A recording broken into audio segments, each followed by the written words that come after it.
My topic is slightly different. I was given the discussion about identity and what it means to identify.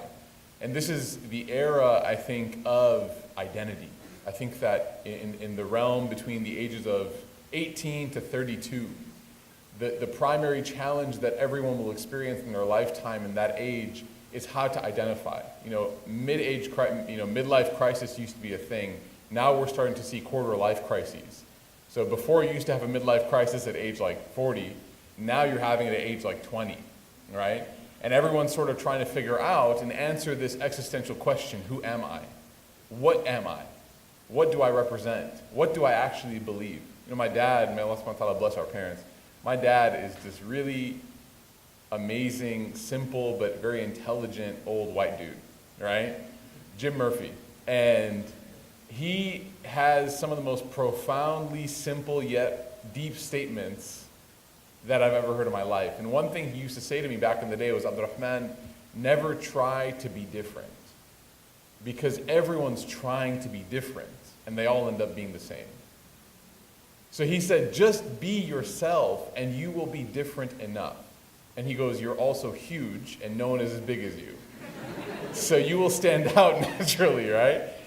But this, that lesson he gave me spoke to this weird desire that we have to be novel in a society that's so filled with experiences and people and things that sometimes we forget that just living and being authentic is enough of a differentiator in such an inauthentic world. And when you see the Prophet Muhammad ﷺ, and this is why seerah is so important, that last point that Sheikh Kamal mentioned was so beautiful.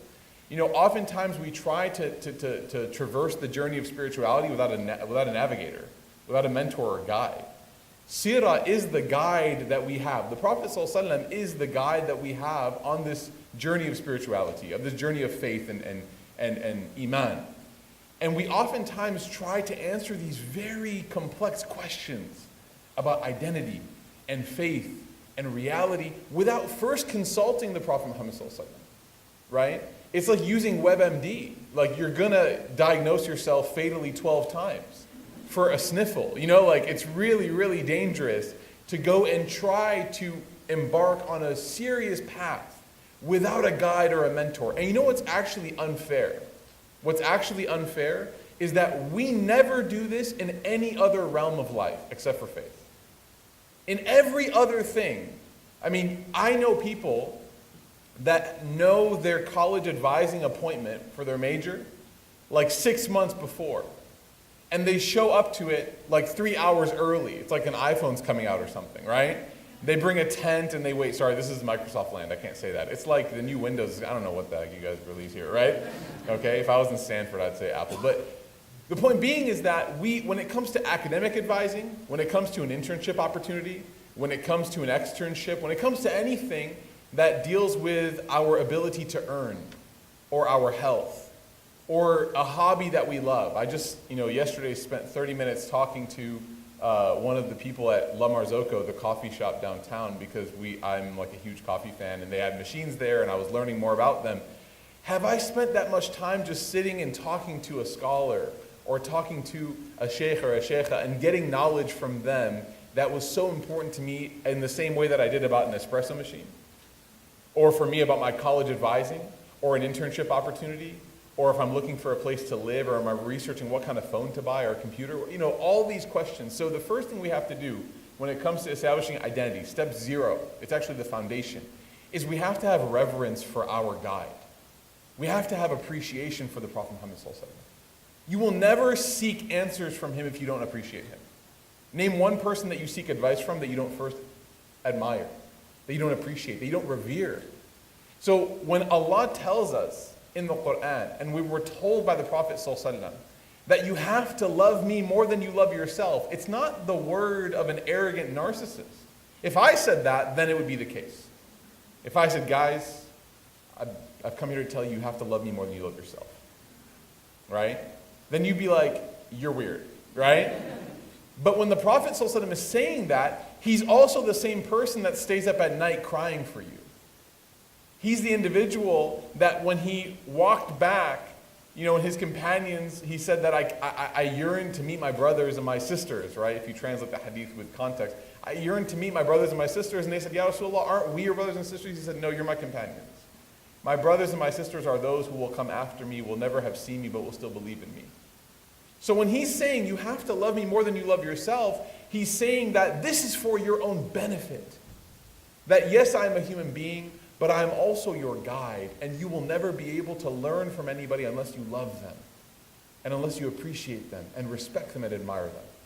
So the Prophet ﷺ, his life shows us the path of carving an identity. And the beautiful thing about the prophetic identity, about the Muslim identity, is that it transcends all of these superficial, all of these very surface level identity markers that we are obsessed with today. Anyone else here have a brand problem?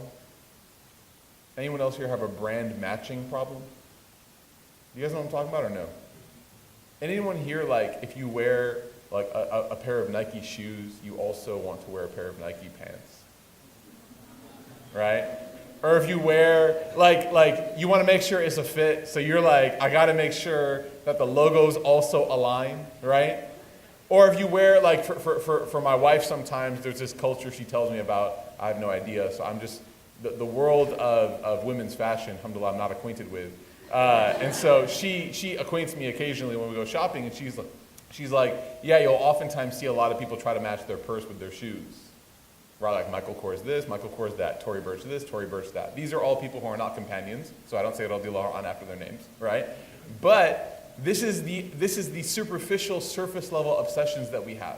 The beautiful thing about the prophetic identity is that the Prophet Muhammad ﷺ, nothing that he talked about in establishing identity ever was dependent upon a person's exterior or how they adorn themselves, nor was it dependent upon their socioeconomic status. The Prophet ﷺ taught us in the Madani address when he arrived in Medina, and he arrived to a pluralist community. This is something else that we forget about the seerah, is that the Prophet ﷺ's seerah is so relevant. One of the complaints that people have about trying to sort of enact or activate or catalyze their faith in the world we live in today is they feel like there's so many different groups. How do we all align? There's politically, there's conservatives and liberals. Socially, there's conservatives and liberals.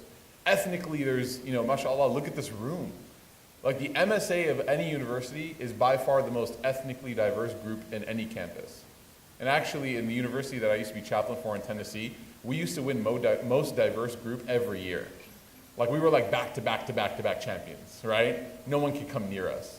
Because we do have diversity, and this is also the microcosm of the American, diaspora. The culture here is that there's so much diversity. So we sometimes imagine Medina, circa the time of the Prophet ﷺ, as everyone was the same. We think everyone was ethnically the same. We think everyone was spiritually the same. We think everyone was religiously the same. That's not the case. And Sheikh Kamel, you can correct me if I'm incorrect, if I'm wrong, but in Medina there were a variety of people. There were Muslim tribes, there were Jewish tribes, there were even pagan tribes in Medina. There were people who were, if you look at the circle of the Prophet ﷺ, you had, for example, Bilal al-Habashi, radiallahu anhu. You had Suhaib al-Rumi. You had Salman al-Farisi. You had this ethnically diverse group of people that made up the clique of the Prophet ﷺ, right? And so when we look at the life of the Prophet ﷺ, it's not as irrelevant as people might attack it for being. It's very relevant. The Prophet ﷺ could show up in Seattle tomorrow. Well, he won't, but he could, hypothetically, right? And make it work. Islam would work. There'd be no issue. There are no challenges that are so emerging, that are so dominating, that the Prophet ﷺ would have to say, man, you got me stumped here. Because the prophetic ethic is universal. It's timeless. It's classic. It always applies. And when you study the life of the Prophet ﷺ sincerely, and you look at the advices he gave, you found that they never go out of style. That identity is never antiquated. It's always so refreshing. You meet someone who has these. So what are the things that the Prophet ﷺ said when he arrived at Medina? Now I want you to imagine now he's talking to a group of people that are all very different, that have very different backgrounds, very different experiences. Some of them are from Mecca, some of them are from Medina, and these conversations came up. The Meccan Muslims and the Medinan Muslims had differences as people, identity differences. But it wasn't about what food they liked or clothes they liked to wear or movies they enjoyed or music genre or whatever. These are all very surface level identity markers that don't actually matter. When you have heart-to-heart conversations with people, you realize what identity truly is. So the Prophet ﷺ begins by saying, Afshu salam bainakum. Spread peace amongst yourselves. So here, inshallah, we're going to give the 4 characteristics of the identity of a believer. The first is that the believer is somebody who spreads peace. Does this depend on what kind of logo you're wearing on your shirt? Does this depend on whether or not you're an Android or an Apple person? May Allah forgive you Android users, right? Does this depend on whether you use an iPhone or an Android phone? Does this depend on the color of your skin? Does it depend on the socioeconomic class that you fall into? Does it depend on the language you speak? Are you like a are you a native English speaker, American English speaker? Are you not? Are you here? Are you there? Did the Prophet ﷺ say, okay, for all of the politically liberal people, come and meet with me. All the conservatives, go away, right? Or did he say, all the politically conservative people, you're with me. Liberals, go away. Did he say that? He's speaking to everybody. And he said that part of the Medinan identity, the city of the Prophet ﷺ now, is that you have to be a peacemaker. Afshu salam. Spread peace. Now the scholars actually, when they comment on this hadith, they say that this can mean 2 things. Number 1 is that what is the greeting of a Muslim? What is our divinely inherent greeting? Assalamu alaikum, right? Wa alaikum salam. So may peace be upon you. May peace also be upon you, right? So these are the greetings of the believer. So the first commentary in this hadith says that this is one of the things that he was talking about, is that the believer or the Medinan person or the identity of the Muslim now is one that is someone who greets everybody. They're always greeting people. And interestingly enough, contrasting this point, one of the signs of the Day of Judgment is that individuals, we will live in a world, a society, an era, where individuals will not greet one another unless they've deemed the other person as worthy of being greeted by them, i.e., I know you, right? And you can always tell, Sheikh, you probably experience this as well, you can always tell a vibrant community from the first few steps when you walk in. So when we visit different communities, right, like even today actually, when I just walked in, mad late, but I walked in, right? 2 brothers in the front, Assalamu alaikum. You can tell that there's goodness here because they didn't need to be like, who are you? UW or Wash U, right? What do you go Cougars or go, what's UW's mascot? Husky, I'm sorry. Afwan, forgive me, jeez. Right? Okay? Like, they didn't have to do like a check on me. Show me your ID, show me your passport. Are you from Washington? Are you from Seattle?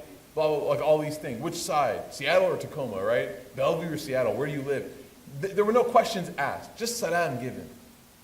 Right? So the Prophet ﷺ is commanding the people of Medina that we are going to be a society that is identified. Our identity rests upon what? We greet everybody. Salam. Doesn't matter if I live in your subdivision. Doesn't matter if we've never worked together or seen one another. You're worthy of my salam simply because we share this relationship of faith.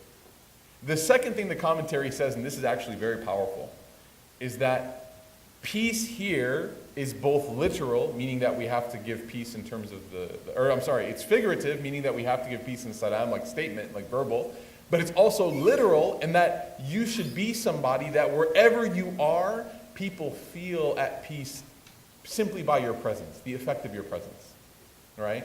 So I'll give you an example. When I was doing my master's in Knoxville, I could never go on the bar crawls for obvious reasons, right? So bar crawl, for those of you who don't know, you shouldn't know, alhamdulillah if you do. If you don't. If you do, then we have to talk after, right? But so basically what it was is it's basically a ziyara of sorts where people go to different drinking establishments one after another, right? It's almost like our Eid day, except it's very different, right? And so, like grad students, one thing grad students like to do is they like to study, take an exam, and then get wasted. So I could study, take the exam, and then afterwards I would have to, not join the individuals, right? And they were always, by the way, I didn't see them inviting me as being like a threat, or I didn't see it as being offensive, because that was, in their dominant culture, that's a way of including people. That's a way of celebrating. Like, come with us, come have a drink with us, right? It's almost as if I'm like, come have coffee with me. right? Imagine if someone's like, how dare you, right? Like, so if you're at work or if you're in school and your classmates are like, come drink with us, don't be like, listen, Shaitan, right? Like, I knew you'd be here, right? Like, just respectfully be like, I appreciate the gesture. In my faith, we don't drink. But you know what? If you ever want to grab coffee in the morning, I'm more than happy to head over to Slate and get a cappuccino. We can get to know each other better, right? So they were inviting me, and I couldn't do that, right? And so what I did was, and this is also a very sort of like practical tip for all of us, is that I tried to make up for my lack of presence in the cohort, because you know in grad school cohorts can be very important, right? By bringing donuts every week. And so what I did was I had like a platinum membership with Krispy Kreme, and I basically brought like a dozen or 2 dozen donuts every week to my class. And I became known as Donut Murphy, right? Because they knew that every Monday the class would literally say like, I'm not going to eat breakfast because I know that Donut Murphy's going to bring his box of donuts, right? I want you to understand, it's all humorous, alhamdulillah, but I want you to understand something. And this actually, I kind of jumped ahead because this is the next advice of the Prophet ﷺ, but if you can become somebody who your name is synonymous with something that nourishes people, right? Whether it's bringing donuts, or whether it's helping somebody with their homework, or whether it's fighting homelessness, or whether it's whatever, like you name the good thing that you want to become synonymous with, then that's spreading peace. And the prophetic ethic, the Prophet ﷺ's character, وَإِنَّكَ لَعَلَىٰ خُلُقٍ عَظِيمٍ, when he was described by Allah as being on top of noble character, you have to realize something powerful about that. What that means is literally everybody, regardless of faith or non-faith, they admired the manners and the etiquette of the Prophet ﷺ. Muslims should never be people should always and will always disagree with your belief system. That's okay. And that's healthy. But they should never disagree with the kind of person you are. The Prophet ﷺ, literally people were scheming to try to figure out how to kill him. And those same people entrusted him with their wealth. Do you realize the cognitive dissonance that his character caused people? That when Abu Sufyan, before he accepted Islam, when there was conversations about, him becoming, basically his daughter marrying the Prophet ﷺ, they were mocking him, saying that, your daughter's going to marry Muhammad ibn Abdullah ﷺ. And he said, I can't think of a better person for my daughter to marry. Like, think of that. These are the same people who wanted to end his life, and they're like, yeah, I'll trust all my valuables with him. So live in a world where people can say, I don't believe in what you believe in, but I love being around you. I like the way you make me feel when you're present. I feel this sense of peace in the room. I feel like you're never going to cheat me. I feel like you're never going to hurt me. I feel like you're never going to talk bad about me. And I don't believe in this whole one God Muhammad thing. That's not what I'm saying, right? But they can say, I don't believe in this whole system that you have, right? I'm this or I'm that or I'm this. But man, you're an incredible person, right? I mean, think of the people, like when I see the Pope, and I see stories of the Pope out in the streets of Rome at 1 a.m. washing the feet of people, I'm like, man, I don't believe in what you believe, but man, we need a Pope, right? Like, you are amazing. The Pope is dope, mashallah, right? May Allah guide him. You seriously, like, you see this. Now, I don't believe what you believe, Pope, right? But man, you're pretty cool. That's what I want people, and this is what being a person of salam means. That people undeniably feel magnetically attracted to your character. You bring salam to the room, right? So the first thing obviously is the verbal greeting, which obviously contributes to that ethos of peace. But then also in your very existence, you have to be a peacemaker, right? This also means not being a person who increases drama or fans the flame or gets behind slogans just to kind of rah, start up fights. This means that as a Muslim, you are by definition a mediator, an arbitrator, a de-escalator, by definition. The Prophet ﷺ, think of, for example, the famous, the issue of who is going to restore the black stone. Think of Hilful Fudul. Think of all these. Again, see how you have to know seerah in order to understand your identity. All these things are just coming from stories of the Prophet ﷺ. So the Prophet ﷺ, one time, Hilful Fudul, you guys understand Hilful Fudul? It's basically before the Prophet ﷺ received revelation. before he was anointed as an official messenger of God, right? Obviously, he had been chosen by God since time, but before he was officially anointed with revelation. And there is essentially a man who comes from Yemen, does business, and was cheated. And normally, because of the strong-arm culture of Mecca at the time, the Quraysh, the people who have been cheated would just leave. But he has the courage to go stand on top of Safa and, call out to everybody on the mountain and say, you people are supposed to be noble, you're supposed to be hospitable to your guests, you're supposed to be generous to your travelers, and this is what you did to me. So all the tribal leaders of Mecca at the time got together and they basically came up with this pact, Hilful Hudud, that we are going to honor the individuals who come here, we are going to honor them, we are going to be trustworthy and treat them, their belongings with sanctity and integrity, etc. And the Prophet ﷺ, after now, if you fast forward many years, he had been anointed as a messenger. He said, if I were to be back in that house of Abdullah bin Jada'an, and we had to come up with an agreement again, I would do it again. Meaning that even post-prophethood, it's all good, right?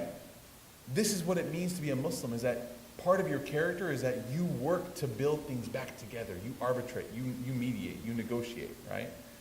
So, Afshu salam bainakum, the Prophet ﷺ said. Now the second one is a really exciting one for a lot of Muslims. وَطَعِمُ الطَّعَامِ. Literally, people translate it as feed people food, but actually there's no people in that translation. Literally what it means is feed food. And in order to understand this more deeply, whenever something is supposed to be, and even in English we do this too, right? Whenever something is supposed to be very, very encouraged and enthusiastic, and it's meant to be done more generally and not meant to be restricted and not meant to be, in English, what do? We shorten the words in how we say it, right? So when we want to communicate something with urgency to everybody, we say it in like 2 or 3 things. Run home, right? I don't say, hey, when you have time, I want you to head home running, and I want you to take this path and that left and this right. We just say, when something's urgent, now if I took the time to explain everything, you might in your head be like, all right, I'm going to stop on the way home, right, and get a Slurpee or something, right? You don't feel the urgency. But when I say run home, you drop everything, except for your phone, of course, right? And you run, because it's the new limb, right? The phone is the new limb. And you run. So the Prophet ﷺ didn't say, take the time to cook and prepare, and then find people who need it and give it to them. He says, وَطَعِمْ الطَّعَامِ وَطَعِمُوا الطَّعَامِ. Feed people food, all of you.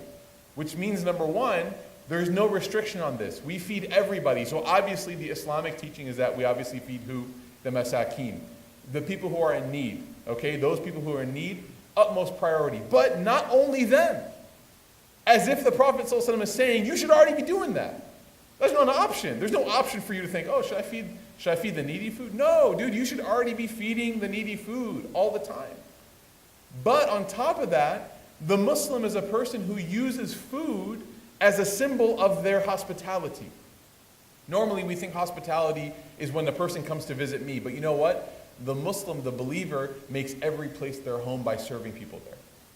Like when you show up in a classroom, you don't live there, hopefully, right? Although during finals, maybe, right?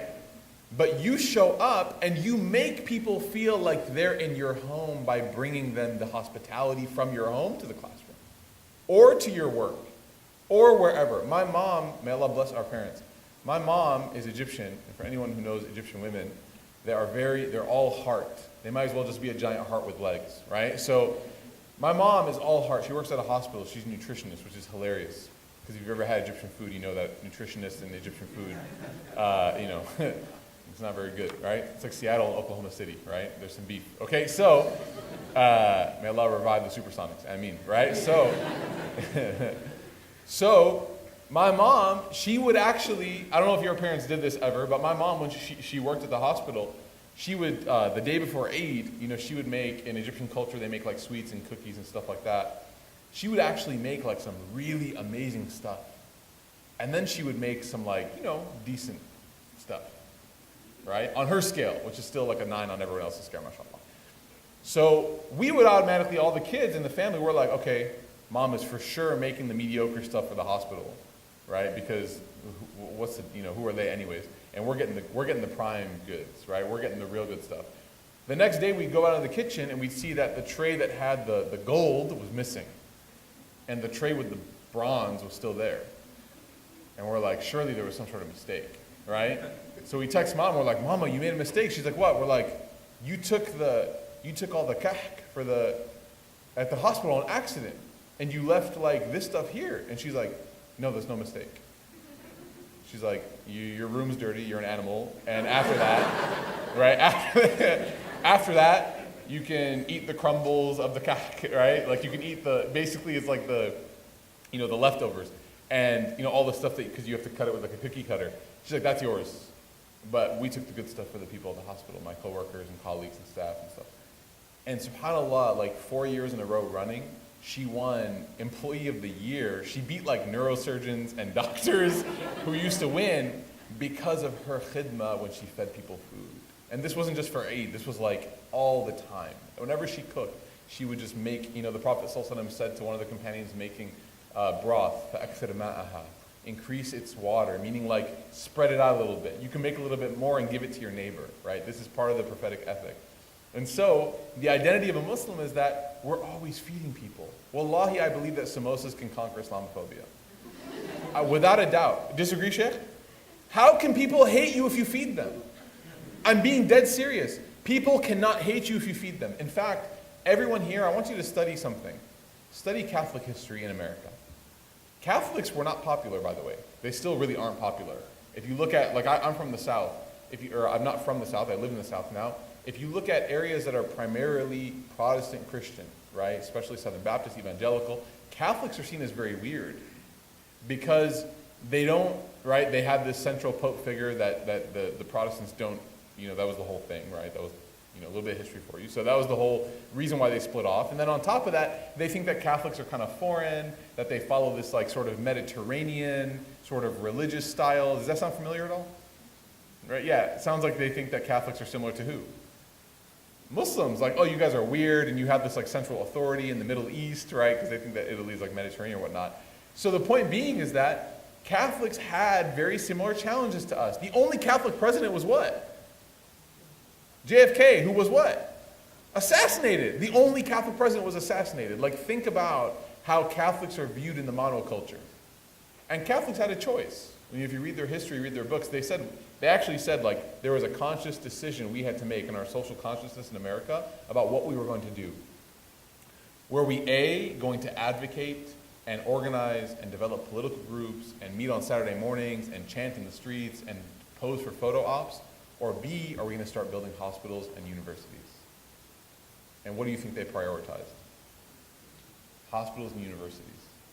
They chose the path of khidmah. They chose that path.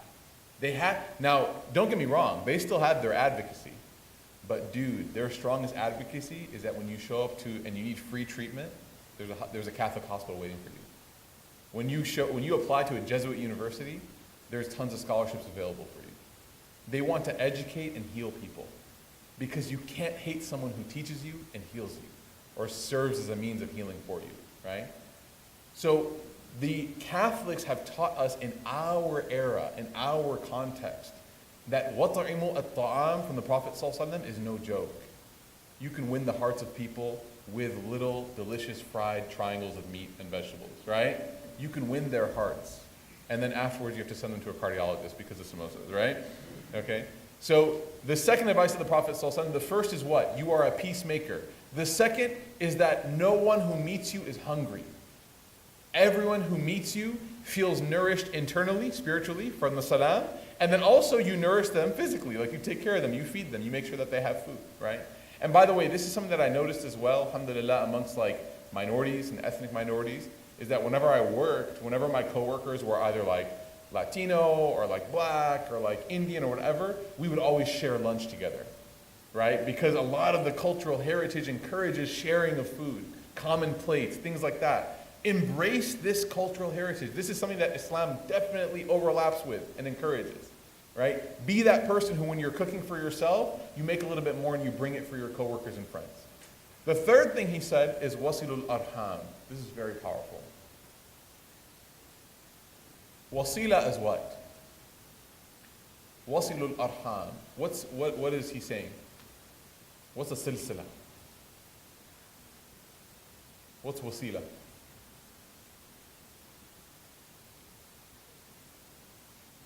Wasilul arham. Anyone know what he's saying here? What's arham? Okay. Sheikh, what is he saying? Yeah, very good. So womb in Arabic is rahim. Arham here is the plural. So wasilul arham, the Prophet ﷺ is saying, keep the wombs together. Now this is obviously figurative, right? He's not literally saying that let's all just go and put our bellies together, right? What's he saying? This is majaz in Arabic, which means it's figurative. So what's he saying is that you keep what? What do we all share? Anyone here have any siblings? Yeah. What's one thing that you share? Is that you all came from the same womb, right? Now obviously that's like a really deep way of thinking about it. That's a really profoundly deep way of thinking about it. Like, wow, we all came from the same womb.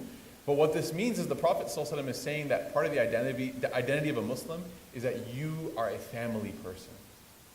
That you're somebody that maintains the family ties. This is a phrase that was used and scholars have translated as keeping the family ties.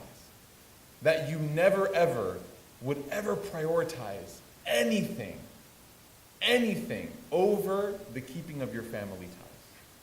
Meaning that even as you're being a peacemaker, even as you're feeding everybody, if your mother or father asks you, if your brother or sister needs something, if your daughter or son requests something, if your cousin needs you to do, like that is your priority. Why is that important? Why is family super important? Anyone here a student of social work, mental health, any of these schools? Why are the family ties so essential that the Prophet ﷺ would make it a quarter of his address to the Medinan community? What does family give people? Huh? Support. You know, I was having a conversation with one of my college students. I'm a chaplain at one of the universities in Dallas. I was having a conversation with her. And she's at the age, so Dr. Leonard Sachs basically wrote a book about this, and he said that every teenager, they come to a point in their life where the value that they put on the statement of their friends is much higher than that of their parents. You guys remember that phase of your life? Some of you might be in that phase right now. You're like, that's true, isn't it? Right? The value that we place on the opinions of our friends and our, maybe even you could say social networks at this age is more than the opinions that we have of how our parents think of us. You guys remember that age? No? Yes? No? Okay, maybe once you're in it you can't see it. But so as you get older, right, and especially when you start to graduate from that phase of your life, you realize that this is actually a real thing. That you can actually document for the most part when individuals start to shift back. So when you're younger, like for example, right now Musa's my 1-year-old, he doesn't care, who else is around. If Mama and Baba are there, like everyone else is irrelevant, okay? To the point where you could try to lure a kid away with something that they like. Like for Musa, it would be a banana or a strawberry. God, that kid is addicted to strawberries. So he's gonna turn into a strawberry one day. So like somebody who doesn't know Musa could try to give Musa a strawberry. And I could be holding like a spoon of broccoli, and he would come to me because he values his family and his parents more than he values anyone else, strangers, friends, etc. It doesn't matter how much he likes them. Parents matter the most. Then there's a shift on the spectrum. So from the parent side to the social side, that kind of starts around, let's say 11, 12, 13. Middle school is where it kind of is introduced in a real way. And then high school, end of high school is where it's at its peak. And if you remember, I don't know if you guys have short-term memory loss, but if you remember, end of high school is when a lot of times you butted heads with your parents. Because your friends invited you somewhere, your parents wanted you to vacuum instead, you said, I can vacuum later. They said, lo kya kahenge, like, what's everyone gonna think? And then you were like, what does that even mean, right? And then like, I don't wanna take biryani to school because it smells bad. Everyone's gonna make fun of me. Can you just make me a turkey sandwich? Or like, what the heck's a turkey sandwich? So there's all these battles that are occurring, right? Why? Because the value of the social opinion in our mind, right, teenage mind, at 18 is much higher than that of our family. And then, I'm 30 now, I turned 30 this year, and then as you go to college, graduate college, and you realize that life is serious and it's not all about just like pleasing everybody and the amount of friends you can have and this and that, then you start to slowly shift where back to family. So you kind of go through this weird phase. It's almost like you rock back and forth, and then you have a kid of your own and you're like, no one else matters except for my parents, right? Because you changed the first 3 diapers and you're like, what can I do to repay you? And your mom's like, nothing, right? Just like the Prophet ﷺ said, you can't do anything, okay? So you go through these phases, And subhanAllah, what's interesting, and this is why the Prophet ﷺ is so particular about using this time to emphasize family, is that I was having this conversation with this student, this girl, and she's basically at this crossroads. She's about to finish college, or she's, in her third year.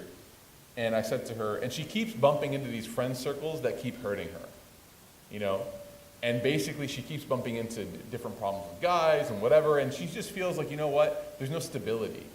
Like, I have one or two really close friends, but then everyone else I feel like is so fickle. Like, sometimes I'm like biffles with her one week, and then the next week she's talking trash about me behind my back, and yada, yada, yada. And I said to her, how's your relationship with your family? And she goes, it's okay. I said, how much time do you spend at home? She goes, not very much time. And I said to her, if you were in an accident tomorrow and you were paralyzed from the neck down, how many of your friends would wash you after you went to the bathroom? How many of your friends would show up and sit by you and blend your food and feed you with a spoon? How many would do that? And she said, honestly, I can't think of one. And I said, but do you think your mom would do it? And she goes, my mom would be outside the operating room waiting for me. This is why family matters. As much as you guys fight with one another, as much as there's tension, as much as there's disagreement, no one will take care of you like your flesh and blood. Wasilul arham. Keep the ties of the wombs. And the beauty about where the Prophet ﷺ included this statement, by the way, is he didn't put it first. He put it third. And actually, some of the scholars say that if you look at the sequence of the events that he's mentioning, it's getting more and more serious. It's getting more and more intense because it's going from like big circle to smaller, and then eventually to you, right? So don't ever, in your service of humanity, in your service of your community, don't ever forget that you have to serve your family. And you have to be there with them. And they will be there for you, and you will be there for them. Don't ever break that family tie. One of the things that we're taught, even in the secular academy, the place of no faith, like literally secularism prides itself on saying we are absent of faith influence.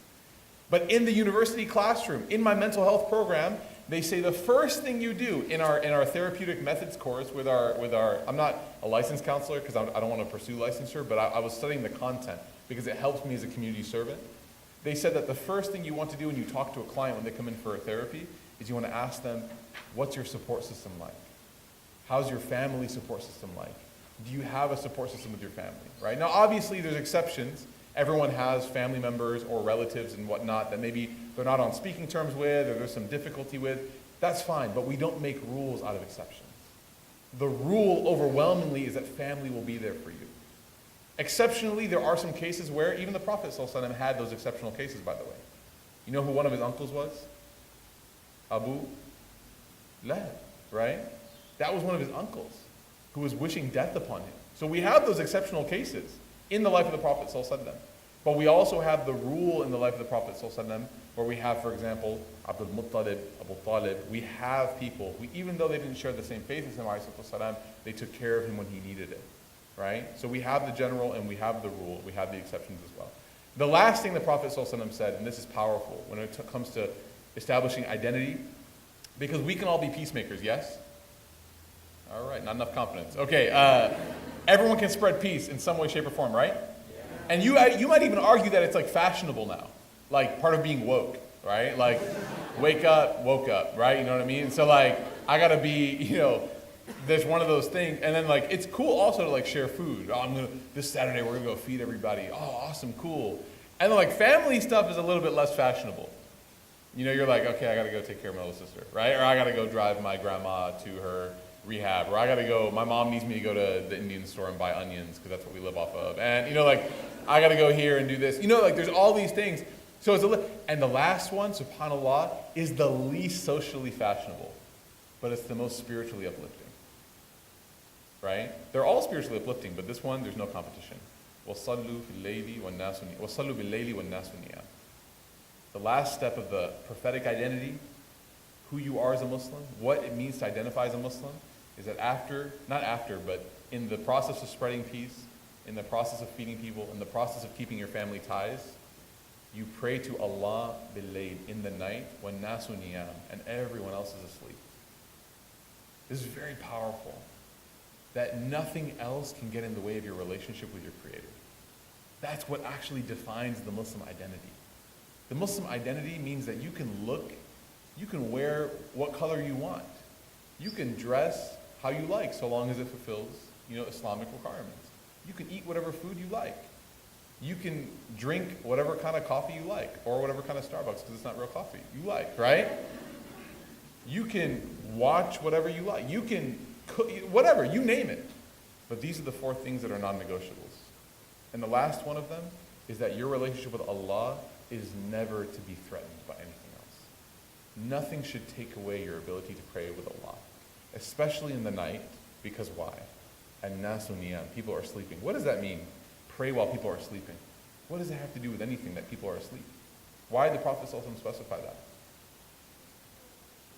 Huh? Very good. So one of the commentators says, this is a recipe for sincerity.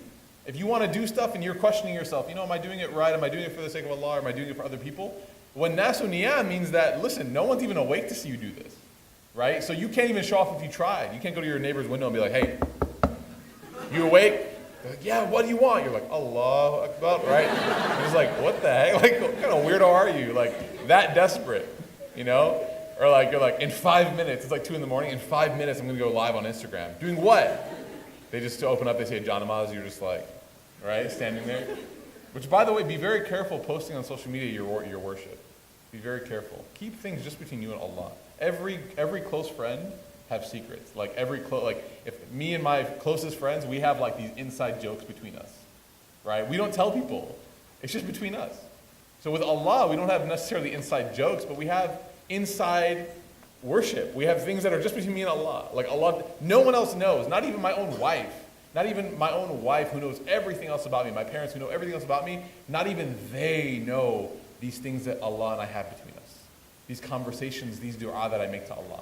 No one else knows. Make sure that you save those things for yourself, right? So the first thing is, that is sincerity. What's the second thing? وَصَلُّوا بِاللَّيْلِ وَالنَّاسُ نِيَامٌ. Why is sleep only mentioned here and not in the rest of the advice? So the other commentator, I'll give it to you, says, because I don't want to give too much of your time, the other commentator says, you spend the day serving people, and you spend the night when people are asleep, you spend the night worshiping Allah. This doesn't mean that you miss your fard prayers, right? That you're like, okay, well, I'm too busy, so Dhuhr's gotta wait, right? Like, I'm gonna go make samosas for Bill O'Reilly, like, Dhuhr's gotta wait, Asr, this, no. This is talking about prayer that's extra, right? We all do the 5 prayers, but prayer that's extra, meaning like that special prayer, right? Between you and your Lord, that you do it after people have gone to sleep because your service to humanity now has ended. Now it's time for you to rejuvenate your soul. Because if a person doesn't refresh their soul, then they won't be able to wake up the next day and spread peace. They won't be able to cook for everybody. They won't be able to have a good relationship with their family. It'll all be falling flat because they don't have energy that's given to them from Allah subhanahu wa ta'ala, right? So these 4 things establish what we believe to be the Muslim identity. That's why the Prophet ﷺ actually said these 4 things the first day when he arrived, the first few steps when he arrived to Medina, and he gave the address to all the citizens of this new city, this new home. He told them, this is the code that we're going to live by. And if you do these 4 things, the result of which is تَدْخُلُوا جَنَّةَ بِالسَّلَامِ, that you will enter paradise in peace. So this is something that I think we should deeply, inshallah, think about as we move forward, is that none of these things require us to change anything about our exterior. Rather, they're all a focus on the interior. They're all a focus on things that we can do internally. It doesn't demand you to drive anything different, look different, dress different, any of that. You can still be you, but that's not your identity. Your identity is what is in your book after you pass. What makes you you is what you are going to be resurrected as, not what you're going to die as. We ask Allah subhanahu wa ta'ala to give us this clarity, to give us this ability to understand. We ask Allah subhanahu wa ta'ala to give us the ability to spread peace, to feed people, to be good to our families, and to worship Him in the night so that we can enter Jannah in peace. Ameen ya Rabbil Alameen. Jazakumullah khairan, everybody.